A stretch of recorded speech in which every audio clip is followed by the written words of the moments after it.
I am Betty Cunningham. My maiden name was Broman. It's supposed to be a Swedish name. I don't know any other Bromans except my relatives. and my mom was from Finland. Her last name was Carlson, Karlsson. And if it was Sen, that means you're a Norwegian. Son is Finn in Swedish. But I grew up here. I'm almost 92 years old. And I am to thank the Lord that I grew up here, because I've seen other places, and I think Astoria is the number one place to grow up, in the river and the beach and all that wonderful old houses. I grew up out at that end, so they call it Smith Point. And there used to be buildings. You see all the pilings out there in the water? Those were buildings that my girlfriend and I would play in. There was a building on that the fishermen then would bring their fish or their nets or whatever. Gill net boats were lined up on that dock the whole way. I think about how parents are nowadays about their kids. They can't go down near the water. We were down there all the time playing in the water, and there was a mossy ramp that we used to slide down. And that mossy ramp was a ramp from the Shipyard, which was across the street from where I lived. And it was called Wilson Shipyard, which was my playground. I would play there by myself. Very cool. I can't believe how fast the years have gone by. What was the West End like when you were growing up? Well, there's a new parts building and blacktop where a grocery store used to be. That was the beach I used to play on. When you go across a new Youngs Bay Bridge, and you see those pilings out there. Well, the first bunch of pilings was a bunkhouse where the fishermen slept during fishing season. The next one was a warehouse where they would pile their nets in a big pile here, there, and everywhere when there wasn't fishing. Then you go out further, and that was another building. But the neighborhood, the older ones, like my two older sisters, their age group would be out there swimming. And they didn't want me and Betty Cunningham out there. They told us to go home. So we go to Betty's, and they didn't know it, but her parents had this big spy glasses, big ones. And we had opened a window, and we had spy glasses, and we were watching all them. I've never told anybody that before. So we didn't miss out. But I remember my oldest sister used to dive off the dock, go swimming. The West End was the Finnish. The Norwegians were upper town. See, the Finns and Swedes, they call it Uniontown and Smith Point around there. In my mind, I thought they were always kind of seeing who was the best. Just like now we have the Scandinavian Festival and we have tug-of-wars. We have the costume I had for the Scandinavian Swedish costume. One thing I was really proud of was the white blouse. My mother made that white blouse. And the crocheted on the sleeves and the front here, the panels. Something to treasure. She was 12 years old when she made that. She was born in 1900. So that's a pretty old blouse. So you were born here. Owens Adair apartment building was St. Mary's Hospital, Catholic hospital. My first job was there when I was 13 in the diet kitchen, 50 cents an hour. Did you like your job? Of course, my God, I got $3.67 a day. That was a lot of money back then for a kid. So you started work at age 13. That was your first job.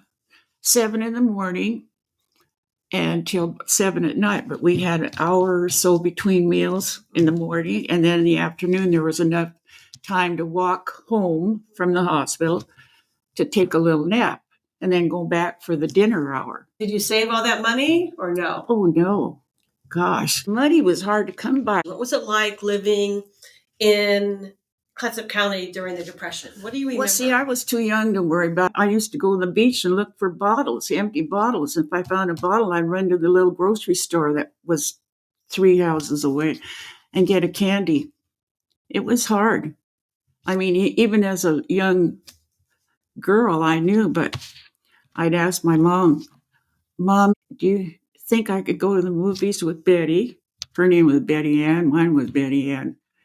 But uh, she'd say, I only have enough money for some milk, or I only have enough money. I remember that distinctly. She only had enough money for butter and milk. I remember those two.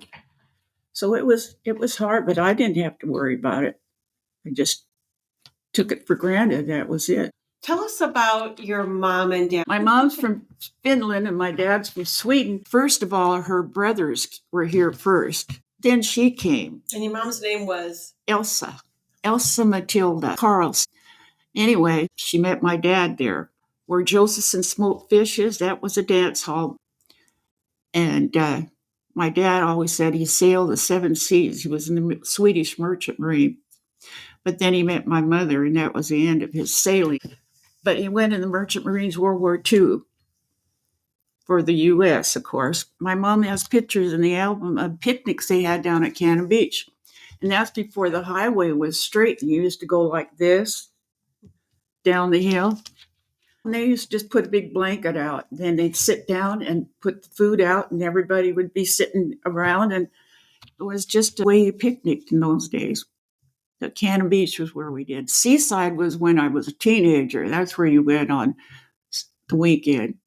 They had a Ferris wheel, and the bumper cars are still there. You mentioned your dad was a carpenter. So what did he build? He helped build the Astor column. I remember him telling me that he brought that door up there, and he built cupboards in my mom's house, and he built, the houses are out by Tapiola Pool? He worked on those houses. He did jobs for people. What do you remember about World War II? You know what I remember? It's World War II, and they had a blackout. And I didn't know it at the time what was going on, but we all had to have the dark shades on the window and lights out. But it must have been when the Japanese bombed the beach. In fact, it was. I didn't know what was going on, but later I did find out. When you say they bombed the beach, what beach are you talking about? In Warrenton, you know where the cemetery is out there? Well, you keep going, and then you get on the long road. That's called the Ridge Road. And before you go any distance, there's another road that goes down towards the ocean. You'll see there's a marker where they bombed the Japanese, the submarine. And I remember, though, that they used to have up on the hill, there was a lookout. The women would have so many hours at a time, even after that happened, look out for planes. But it was scary. And the men took patrols in the neighborhood out there. I remember being scared when the shades had to be down and we had to have no light. And your cars, if you drove your cars, you had to have on real dim or turned off. How in the world they drove, I don't know. I can remember 1959, November 10th. I didn't have to work. It was a holiday, Veterans Day the day. And over where the food carts are, over where Penny's used to be on the back street, that blacktop area across the street from the food carts, that was a place that in the old days was called Islander. Didn't have to go to work November 11th, so my sister and I thought we should go to the Islander. But anyway, this tall, dark-haired, handsome guy and had a red coat came and asked me for a dance, and I thought, oh, heck, he's so good-looking, he probably doesn't even know how to dance. 2 months and 12 days later, we were married.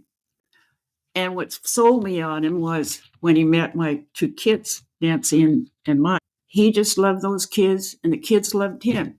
What was his name? Bill Cunningham. William Raymond Cunningham. My husband had an excavating business. So we had money once in a while. Tell me about the Megler Bridge. So you hear when it was built? Yeah, my husband did some excavating so they'd have a road going down. And, oh, yeah, I remember that. I was excited. But they they didn't finish it right away, and they had the first part, and they used to say they named it the Bridge to Nowhere. We had to wait for a ferry if we were going across. It wasn't bad going there on the ferry across, but coming back on Sunday afternoon, sometimes you wait for 2 hours or more waiting to get on the ferry to come back home.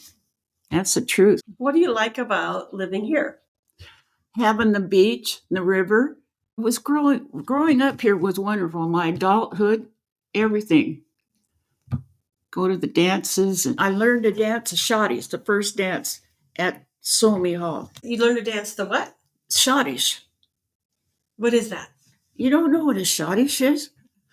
You have a partner. He's a man, of course, and you go 1, 2, 3, hop. 1, 2, 3, hop, and then you go around 1 hop, 2 hop, 3 hop, 4 hop, and then you start again. Anyway, it's the first dance I learned, and my husband knew how to dance, but we danced. We had a good time, and our kids, because of me being involved in everything, our kids, all our family, and then my grandkids, they're into a lot of things, you know. Thank you so much, Betty. I really appreciate the time that you've taken and the stories you've told. It's amazing. Oh, I could tell more. Okay. One day we'll do that. Are you still recording? I am. Well, as teenagers going to high school, you have to know this. If they went wherever they went, and of course, they wanted to drink a beer. There's a place called Nipper's Nook out on Highway 202. It's an old highway. When you go out there, before you get to the big building where the forestry was, you look and you see a old road going this way, and then it crosses the highway going up the hill. That end of it, you could have 3 cars parked there. I always wanted to go there and drink beer, but my boyfriend was older, almost 21, and he wouldn't take me there. I just think that's why I ended up marrying somebody else.